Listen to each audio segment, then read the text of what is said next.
அயோத்தியில் ராமர் கோவில் இருந்தது என்று உறுதியாக கூறியவர் தொழில் ஆய்வாளர், முன்னாள் ஏஐசி பிராந்திய இயக்குனர் கே கே கே முகமது அவர்கள். இவர் தான் அந்த அயோத்தியாளர் ராமர் கோயில் இருந்ததுன்னு சொல்லி அந்த ஏஐசியில் இருக்கும்போது அவர் பண்ணி கொடுத்துனார். அதே மாதிரி ஞானவாபி, மதுரா அந்த மாதிரி இடங்கள்லாம் அகழ்வாராய்ச்சியில் ஒரு பண்ணக்கூடிய விஷயம். அவர் சமீபத்தில் ஒரு பேட்டி கொடுத்தார். பேட்டி பார்த்தீங்கன்னா சில விஷயங்கள் சொல்கிறார். அப்படின்னா ஒவ்வொரு இடத்துலையும் ஒவ்வொரு விதமான தொழில் ஆய்வுகள் இருக்கக்கூடிய விஷயம். ஆனால் காங்கிரஸ் அரசுக்கும் பாஜக அரசுக்கும் உள்ள வித்தியாசங்கள் நிறைய உள்ளது. இட்ஸ் அ டார்க் ஏஜ், அதாவது ஒரு இருண்ட காலம் அப்படின்னு சொல்லலாம். ஏஎஸ்சியின் இருண்ட காலம் சொல்லணும்னா பாஜகவின் காலம் தான் அப்படின்றது. கிட்டத்தட்ட 11 ஆண்டுகளாக பாஜக ஆட்சி செய்யுது. இது ஏஎஸ்சிக்கு ஒரு இருண்ட காலம் அப்படின்னு சொல்லலாம். இது தேவையான அளவுக்கு புதுப்பிப்பு, அகழ்வாய்வு இது எதுவுமே இந்த காலத்தில் நடக்கல. பல முக்கியமான திட்டங்களும் நிறுத்தப்பட்டுள்ளன அப்படின்னு சொல்லியிருக்காரு. இதனால என்ன முக்கியமான ஹெரிட்டேஜ், பழமையான விஷயங்கள் எல்லாமே மரபு ரீதியாக, அறிவியல் ரீதியாக கொள்ளக்கூடிய வாய்ப்புகள் நமக்கு குறையுது அப்படின்னு சொல்லி ஒரு பேட்டியில் சொல்லியிருக்காரு. இந்த செய்தியை எப்படி பார்க்குறீங்க? அவர் இன்னும் சொல்லியிருக்காரு, அதாவது கோவில்கள் புனரமைப்புகள் கூட காங்கிரஸ் காலத்தில் அதிக அளவில் நடந்தது. ஆனால் இந்த அரசாங்கம் வந்ததுக்கு அப்புறம் அது மிக குறைந்து விட்டது அப்படின்னு எல்லாம் அவர் ஒரு குற்றச்சாட்டை வைத்திருக்கிறார்.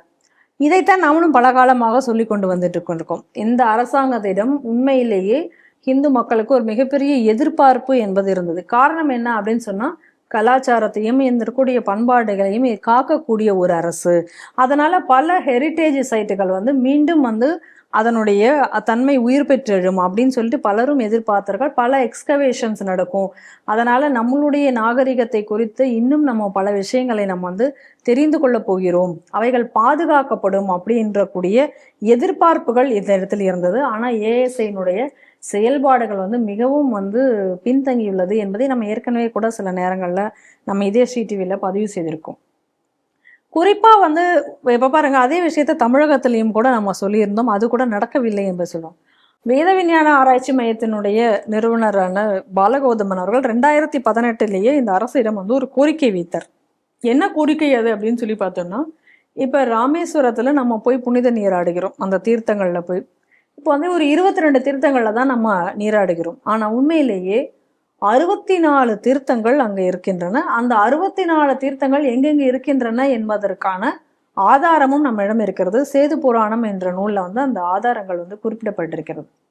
அப்போ அவர்களிடத்துல நம்ம என்ன கோரிக்கையை நம்ம வச்சிருந்தோம் அப்படின்னு சொன்னால், இந்த 64 தீர்த்தங்களும் கண்டெடுக்கப்பட்டு அவை மீண்டும் புனரமைக்கப்பட்டு மக்கள் அந்த புனித நீராடுவதற்கான ஒரு ஏற்பாட்டை செய்ய வேண்டும். அப்போ அந்த பகுதியை ஒரு கலாச்சார பகுதியாக நம்ம அறிவிக்க வேண்டும்.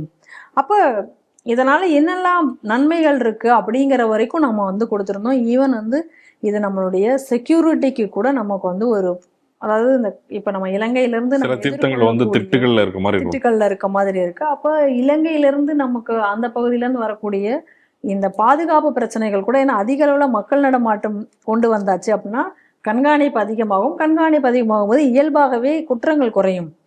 இந்த போதைப் பொருட்கடத்துலேருந்து எவ்வளவோ பிரச்சனைகள் நமக்கு அங்கேருந்து வருகிறத நம்ம பார்க்குறோம் அப்படின்னு சொல்லி இது எல்லாத்தையும் ஹைலைட் பண்ணி கொடுத்தாங்க. அன்னைக்கு மகேஷ் சர்மா அவர்கள் தான் அமைச்சராக இருந்தார். ஆனால் இதுவரைக்கும் அந்த பேரில் என்ன நடந்தது, அதில் எந்த ஒரு நடவடிக்கையும் எடுக்கப்படவில்லை.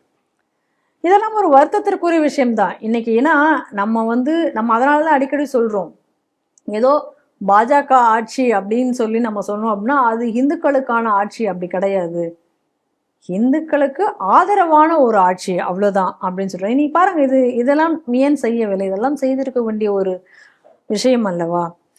ஏற்கனவே சுப்பிரமணியம் சாமி அவர்கள் கூட வழக்கு போட்டு ராமர் பாலத்தை தேசிய புராதன சின்னமாக அறிவிக்க வேண்டும் என்று கேட்டுக்கொண்டிருந்தேன். ஏன்னா இடையில ராமர் என்ன இன்ஜினியரா, இந்த பாலம் அவர் தான் கட்டினாரா, அது இடிக்க போறோம்லாம் கிளம்புனாரு.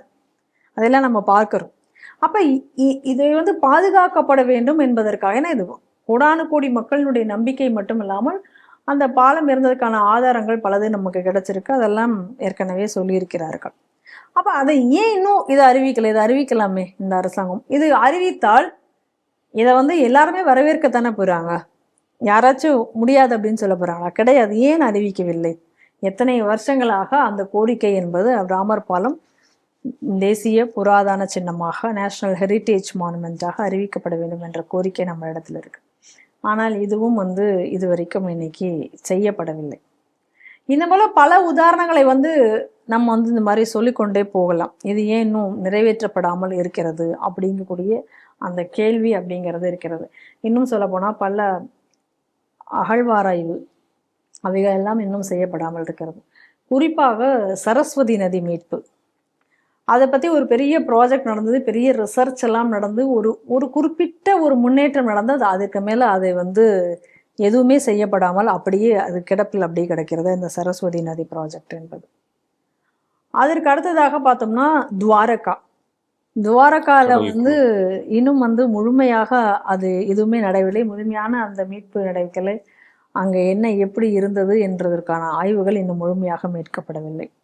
அதே போல் மகாபாரதத்தை நடந்த இடங்களாக சொல்லப்படக்கூடிய ஹெரிட்டேஜ் சென்டர்ஸ், அவைகளிலும் இன்னும் அங்கே வந்து ஆராய்ச்சிகள் முழுமை பெற்று இவைகள் வந்து நிறுவப்படவில்லை. இதெல்லாம் வந்து நம்ம இந்த ஆட்சியில் நம்ம எதிர்பார்த்த ஒரு விஷயங்கள்.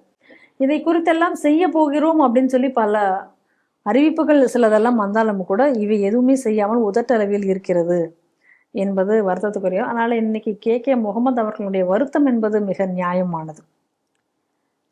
ஏன்னா இதெல்லாம் வந்து மக்களினுடைய எதிர்பார்ப்பு தானே. இந்த தேசத்திற்கும் பண்பாட்டிற்கும் பூர்த்தி செய்யக்கூடிய இந்த பண்பாட்டை வந்து உலகறிய செய்வதற்கான ஒரு அரசு என்பது இங்கே வந்திருக்கு. இது எல்லாத்தையும் மீட்டெடுக்க போகிறோம் அப்படின்னு சொல்லி மக்கள் காத்து கொண்டிருக்கிற நேரத்தில் இதை எதையும் செய்யவில்லை, இதெல்லாம் காலம் கடத்தி இருக்கிறது அப்படி என்று வரும் பொழுது நிச்சயமாக நம்மளுடைய எதிர்பார்ப்பில் நமக்கு ஏமாற்றம் தான் நினைக்கிறது. ஆனால் என்ன காரணம்? எல்லாத்திலும் விரைவாக செயல்படக்கூடிய இந்த மோடி அரசு ஏன் இதில் மட்டும் சுணக்கம் காட்டுகிறது என்பது நமக்கு ஒரு மிகப்பெரிய கேள்விக்குறியாக இருக்கிறது. இனியாவது அரசாங்கம் இந்த நிகழ்ச்சியெல்லாம் அவங்க பார்ப்பாங்களா அப்படின்னு நமக்கு தெரியல. இருந்தாலும் கே முகமது அவர்கள் பேசியிருக்கிறார். இன்னைக்கு வெளிப்படையாகவே வெளியில் வந்து பேசியிருக்கார். அவருடைய வெளிப்படையாக இவ்வளோ தூரம் ஓப்பனாக ஒரு மீடியாவில் அவர் பேசியிருக்கார்.